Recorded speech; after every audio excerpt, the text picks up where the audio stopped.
at the Pennsylvania Farm Show 2010 at the display for S&S Professional Wildlife Control Services. We came down through here to check out Rick and do a show with him.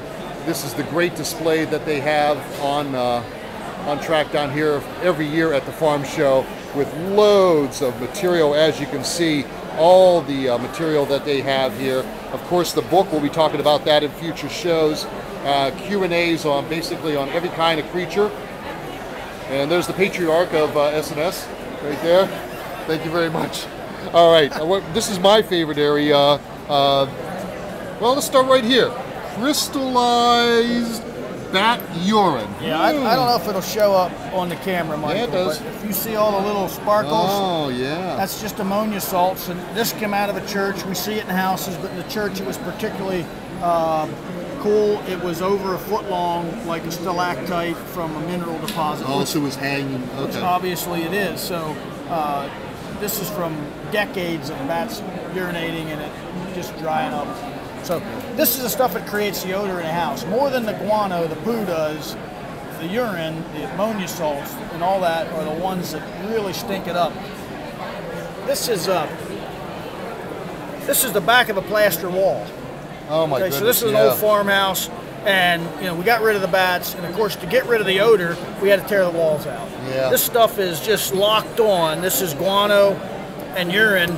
And you'll never get rid of the odor. It doesn't matter how you treat this house without removing this much of a source. All right, let's scare people. Like, how many bats do you think were creating this stuff? Well, this is just a small portion of what was in there, but this house, this structure had 1,000+ little brown bats. It was a house? It was a house. People were living there? People living there. Oh, okay, that's scary. All right.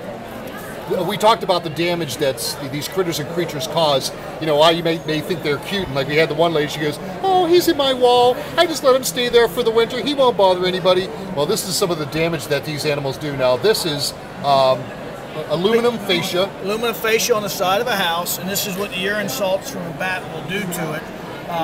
And it doesn't take long for this to happen. 3 to 4 to 5 years of bats behind this will eat this aluminum up. It's quite caustic. Just going to uglify your house and damage your house, so there's a good reason to get rid of them. Oh, wow. Not in your house anyway. We like bats, we just don't like them in the house. All right, here's my favorite. Rick and the crew affectionately call this guano cake. Obviously, I can't get this for my wife's 50th birthday coming up in February. She wouldn't want anything like this, would she? Well, I mean, if you really wanted to, I guess you could, but you'll be sleeping outside. I'm pretty sure you will be. So that's a cake of bat poo. Yeah, and this is just a small sampling. This again came out of a wall void, many decades. But if you had 50 bats in a wall, you could fill that wall up in 3, 4, 5 years. I mean, it wouldn't take long. This is the kind of material that if folks are cleaning up the house themselves, they must be careful. If I were to grab this and squeeze it, it's going to just turn into the smallest of dust. And of course, that may harbor things that are not good for you, and you're going to end up breathing that in. So HEPA vacuum, clean this stuff, full face respirators. I had a lady stop earlier that had gotten the fungus that grows in this inner eye as a young kid, and it will ruin your eye. So it's not something to take lightly. It can have deleterious effects on you. All right, and again, Rick will, after the show's over, he'll be taking this pan, bringing it back into the kitchen so we can cook a little casserole and some muffins in there. All right, the bat himself, quickly, while we got through there. Yep, this is a little brown bat. And these are the guys that are around our area, brown bats?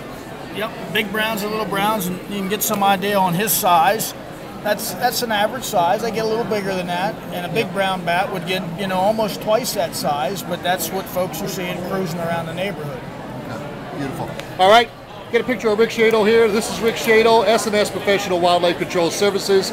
Saturday mornings on WHP 5.